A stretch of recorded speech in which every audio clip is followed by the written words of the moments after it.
నమస్తే, welcome to Durga talks unstoppable. మహారాష్ట్రలో శివాజీ పుస్తకానికి సంబంధించిన ఒక పబ్లిషర్కి నాలుక కోసేస్తాము లేదా చంపేస్తాము అని అంటూ కూడా కొన్ని రకాల బెదిరింపులు వచ్చాయి. అది కూడా శివసేనకి సంబంధించిన ఎమ్మెల్యే నుంచి అనే వార్త ప్రస్తుతం అయితే హల్చల్ అవుతుంది. ఎందుకు శివాజీ మీద పుస్తకం రాస్తే ఆ, అట్లా బెదిరింపులు వచ్చాయి, అంత పెద్దగా బెదిరించాల్సిన అవసరం ఎవరికి ఉంది, అసలు ఆ పుస్తకంలో ఏముంది, ఏం తప్పుంది అని. సో ఈ డీటెయిల్స్ అన్ని మాట్లాడదాం. మనతో పాటు డాక్టర్ దుర్గా వడ్లమణి గారు ఉన్నారు, సీనియర్ జర్నలిస్ట్.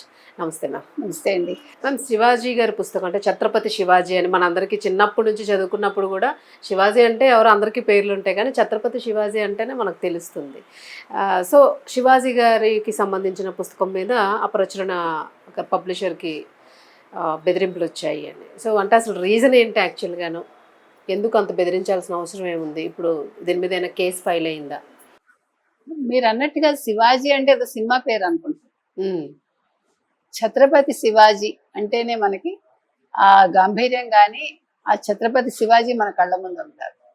మరి శివాజీ కోన్ హోతా గోవింద్ పన్సారే 38 ఏళ్ల క్రితం రాసిన ఒక పుస్తకాన్ని ఉమ్, ఇతను ఎవరు అంబి ప్రశాంత్ అంబి ఆయన చాలా తక్కువ రేటుకి విక్రయిస్తున్నాడు. ఉమ్, దీన్ని సంజయ్ గైక్వాడ్ ఒక అంటే ఈ షిండే వర్గానికి సంబంధించిన బీజేపీ ఎమ్మెల్యే ఒక ఆయన అది చూసి రాత్రి 22వ తారీఖు ఈ నెల ఏప్రిల్ 22 రాత్రి ఫోన్ చేసి నాకు, నీ నాలుక చీరేస్తాను, నువ్వు శివాజీ అని ఎలా పెడతావు, ఛత్రపతి శివాజీ లేదు ఛత్రపతి శివాజీ మహారాజ్ అని పెట్టాలి కదా, అసలు ఎలా పెడతావు అలాగా అని నన్ను బెదిరించారు, నీకు గోవింద్ పన్సారేకి పట్టిన గతే పడుతుంది అని బెదిరించారు.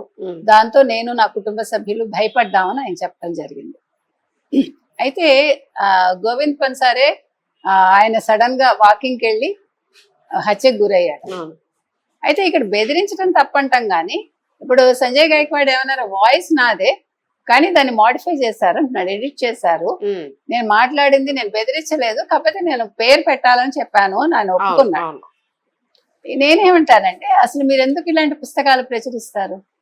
ఇప్పుడు మనకి తెలుసు, మీరు రెస్పెక్ట్ ఇస్తారండి. ఇప్పుడు ప్రకాష్ రాజ్ ఉన్నాడు, ఎక్కడో ఏదో మాట్లాడటానికి వెళ్ళి ఏదో చేసి ఏదో మాట్లాడి రామాయణాన్ని తీసుకొచ్చి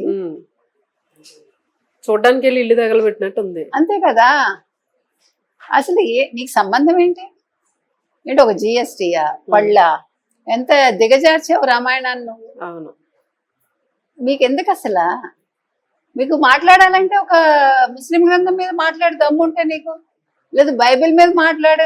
ఎలాగ మీ అమ్మగారి కోసం నువ్వు బైబిల్ గురించి అంటే చర్చికి వెళ్ళారు కదా, అవును, మరి మీకు నచ్చినప్పుడు అదైనా మాట్లాడాలి. నేను అనేది మీకు అసలు హిందూ మతం అన్నా లేకపోతే హిందువులు పూజించే వ్యక్తులన్నా మీకెందుకు అంత భయం, బాధ, అంత అభద్రతా భావం? అంటే ఒక నెగిటివిటీ ప్రచారం చేసేయాలి. నిన్ను ఎవడేమనకూడదు, నీ కుటుంబాన్ని ఎవడేమనకూడదు, కానీ మీరు అందరినీ హిందువులను అనేస్తారు, హిందూ కుటుంబాలు అనేస్తారు, హిందూ ఆడవాళ్ళని అనేస్తారు. మరి ఇలాంటి వాళ్ళని ఏమనాలి, ఏం చేయాలి?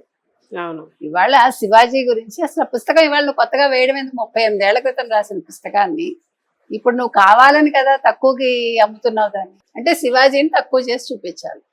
అసలు మీరందరూ ఎక్కడుంటారు అప్పుడు? శివాజీ అనేవాళ్ళు లేకపోతే మహారాష్ట్ర అసలు ఇవాళ అంబి ఎక్కడ ఉంటాడు? ప్రశాంత్ అంబి ఈ పుస్తకం ఎలా అమ్ముకుంటాడు? అంతే కదా కదా.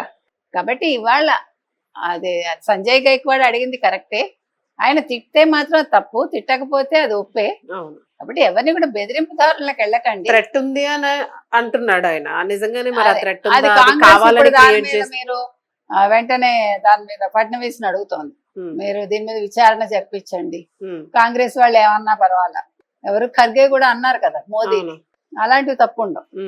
ఇప్పుడు శివాజీ విషయం నేను ప్రశ్నిస్తే తప్పైంది. సో మొత్తం మీద నేను అనేది ఏంటంటే ఇవాళ సంజయ్ గైక్వాడ్ గారు మాట్లాడిన దాంట్లో తప్పులేదు, ప్రశ్నించడంలో తప్పులేదు. మీరు ఆ పుస్తకం వేయటమే తప్పాలా అనుకుంటే కాబట్టి మోడిఫై చేయండి, ఆ టైటిల్ మార్చండి, లోపల ఏదైనా శివాజీని కించపరిచే వాక్యాలు ఉంటే వాటిని తీసేయండి, లేదు మొత్తం మీద పుస్తకాన్ని బ్యాన్ చేయండి. అవును మేడం. అంటే ఫైనల్ గా ఇప్పుడు ప్రజలు అక్కడున్న మహారాష్ట్ర ప్రజలు కానీ, ఎందుకంటే ఇప్పుడు జనరల్ గా శివాజీ గారు అంటే ఒక చాలా